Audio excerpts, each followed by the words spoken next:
अभी हम भोजपुरी इंडस्ट्री के जाने माने कलाकार एक कॉमेडियन भूटाली मैन के पास हैं और अभी आप लोग जान ही रहे हैं कि भोजपुरी इंडस्ट्री में क्या चल रहा है आकांक्षा दुबे वाले मैटर पे। और आकांक्षा दुबे वाले मैटर पे ही हमारे साथ जो कि कॉमेडियन स्टार भूटाली मैन है ये क्या बोलते हैं, क्योंकि बताया जाता है कि इनको बहुत ही ज्यादा आकांक्षा दुबे मानती थी और फिर इनका कहना क्या है इनसे हम जानने का प्रयास करेंगे। पहले तो आपका बहुत बहुत स्वागत है भूटाली जी। अच्छा, आकांक्षा दुबे के साथ ऐसा घटना हो गया, क्या कहना चाहेंगे? अरे हमारे तो देखी तो हमारे दिमाग ऐसा खराब हो गनु, हमारा कुछ मने नहीं खेला, बस कुछ कहलो नहीं खे जात। काहे राहुल मन नहीं खेला? जहिया से हम सुनले बनी महाराज जी से बोल हमारा तो ना क्यों ठीक है नहीं खेला, लेकिन का करब। अच्छा, रउआ कब सुननी, कब रउआ मालूम चलल?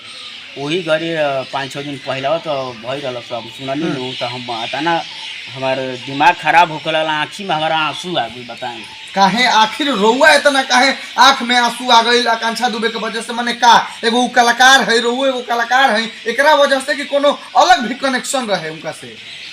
देखिए वो बहुत बढ़िया रही घड़ी, माने हमने साथ में चाहे रही जा, माने साथ में बैठी जा, उठी बैठी जा, शूटिंग वूटिंग में रही जा तो हमारा से बहुत प्यार करते रही।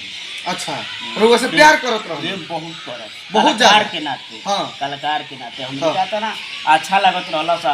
ओकरा बाद फिर वो आवत की कहे कैसे भूटाली जी सेट पर आवत तो एकदम सेट पर बढ़िया से बोलत आवत एकदम अचानक और का हो गल तो हमारा तो रखियो बुझाते नहीं, कब कुछ कहले नहीं किया तब। अच्छा, रउआ कितना मानत रहली आकांक्षा दुबे? अरे बहुत बहुत ज्यादा। जब भी मिलत रहली तो प्यार से का बोलत रहली? बहुत क्या बाबू क्या ले भाई के पूरा कैसे हो, ठीक हो कनी? हाँ बढ़िया है। अपना बात एक कलाकार रहली घड़ी, हम हूँ कलाकारे हैं। अच्छा, आपको क्या लगता है छोटे छोटे कलाकारों को या भोजपुरी के उभरते हुए कलाकारों को जो उभर रहे हैं और अपने बलबूते अपने दम पे भोजपुरी में एक नाम बना रहे हैं, उनको दबाया जा रहा है क्या? ये सही बात बा, ई दबावल जाते बा तबे नु बेचारी अपन कलेली हड़ी ऐसा घटना।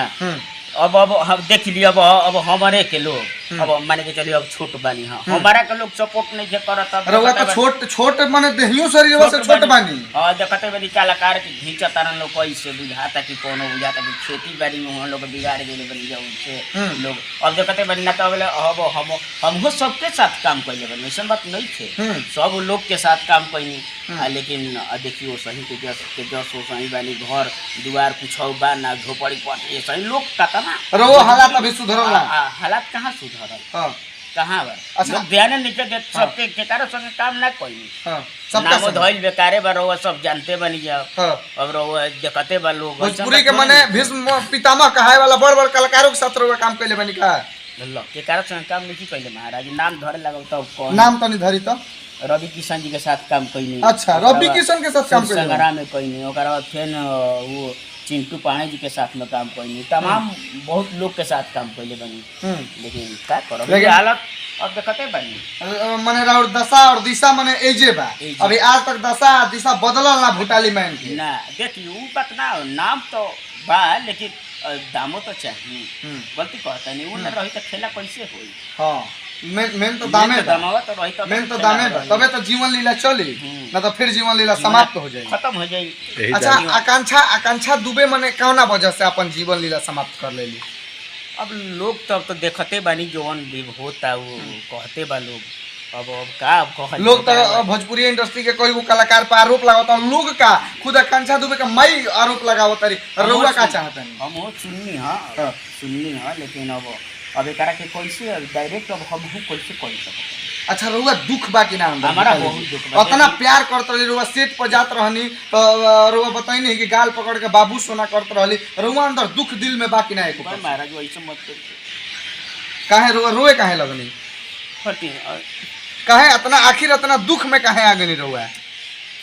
बहुत बढ़िया कलाकार रही हरी, बहुत बढ़िया। का कहले उनकर पर्सनालिटी अब लोग देख रही के चलते उनका के भइल गाड़ी। अब उनका कुछ बारे में हम कहले के चाहते रउआ माने बात के लेके बहुत दर्द बाटे, हम बहुत दर्द बनी। पर्सनालिटी वैसन भगवान केहू के ना देले रहलन, जैसन रहली हरी उभरता कलाकार रहली हरी, एकदम कहीं भी एकदम पर्सनालिटी भगवान देले रहन। हीरोइन आज के डेट में वो बहुत हीरोइन चाहे कहीं भी अभी पवन जी के साथ में अभी गाना कोनो आई रही अच्छा गाना आता ना जबरदस्त कभी हारा नहीं आता ना जबरदस्त मैं डांस कैली है तुम्हारा अब देख के वही घड़ी रिलीजो का तो वही दिन भइल जाती वही दिन जे घटना मतलब भइल बा मालूम चलल पब्लिक के वही दिन रिलीज भइल वही दिन भइल बा लेकिन अब अच्छा भूटाली मैन जो कि इतना मानती थी आकांक्षा दुबे आपको हमेशा प्यार करती थी। अच्छा जब आपको मालूम चला तो आप कुछ सोचे होंगे कि नहीं? आपको तो बहुत सारी यादें, हम लोग तो कभी नहीं मिले हैं लेकिन आप तो मिले हैं और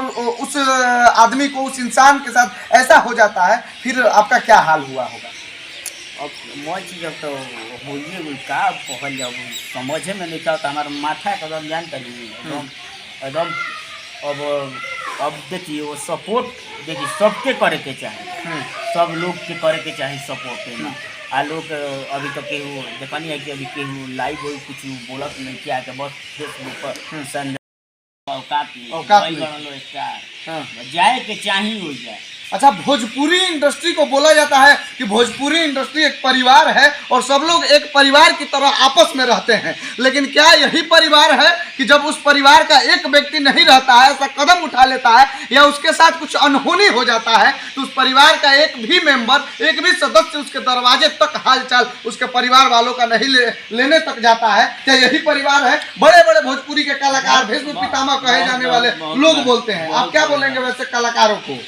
वो हम लोग खुद गलती करता न जाए के चाहिए देखी बताई बनारस में का तो भइलिन पर केहू जब पहुंचल केहू ना पहुंचल का ना बाउल लागल वहाँ लोग तो कुटाए जाए के चाहिए ये हाल चीज के तुरंत का भइल तुरंत तड़ सब जना ऊपी के सब कोई नेते बनता है कहाँ कुछ भइल महाराज कुछ ना हो खड़ा ऊपी के नेते बन के एगो वही परिवार के सदस्य चल गए आ कोनो ने कुछ खड़ा ना बस बोला कारण आकांक्षा तुमको न्याय मिलेगा अब कहिया मिली अब तो 10 दिन हो गए अब एक हफ्ता होने वाला परिवार के साथ उसकी माँ के साथ कोई खड़ा नहीं है, बस बोलने से हो जाएगा। बोलने से नहीं ना होगा भैया कीजिए तब हम मानते हैं।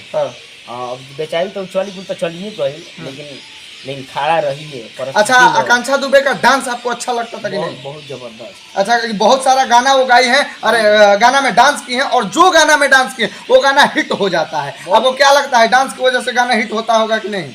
देखिए डांस तो रहबे करिए, पर्सनालिटी भी रहे सुंदर, भगवान चेहरा वहरा सब दिल रही रहल उनका के बाद डांस के जोड़ा नहीं थे, डांस के कमाल कर एक्टिंग जो मुँह के रिस्पॉन्स करुए उनको बहुत बढ़िया और जबरा फैन जबरा फैन लड़की में हीरोइन में बहुत सुंदर एल्बम के माध्यम में करत नहीं के बस के बात नहीं बतमिला से ना नहीं कही। आप लोगों को बता दें हम कि भोजपुरी इंडस्ट्री के जो भी कलाकार हैं जो अपने आप को पता ना क्या क्या बोलते हैं लेकिन करने के मामले में कुछ नहीं है, अगर उन लोगों को रेलना शुरू करें हम ना तो रेल देंगे इतना कि वो लोग अगर देख लेंगे वीडियो ना तो वीडियो देखने के बाद उनको भूख तक नहीं लगेगा और नींद तक भी नहीं लगेगा। बाकी लेकिन अभी हम एक भोजपुरी के कलाकार के ही साथ हैं इसलिए आपको कुछ उतना बोलना नहीं चाहते हैं, लेकिन एक वीडियो तो वैसा बनेगा और आप लोगों का रेलाई तो होगा क्योंकि रेलाई तो बनता है, क्योंकि आप लोग बस कहने के लिए आते हैं लेकिन भोजपुरी इंडस्ट्री के उसी इंडस्ट्री के एक कलाकार के साथ अनहोनी हो जाता है तो कोई भोजपुरी इंडस्ट्री का बड़ा कलाकार हो या छोटा कलाकार हो कोई खड़ा तक नहीं होता है उसके परिवार वालों के साथ। ये कहाँ का न्याय है और कहाँ तक ये सही है? आखिर ये गलत बात है कि नहीं? एकदम बिल्कुल गलत है बिल्कुल।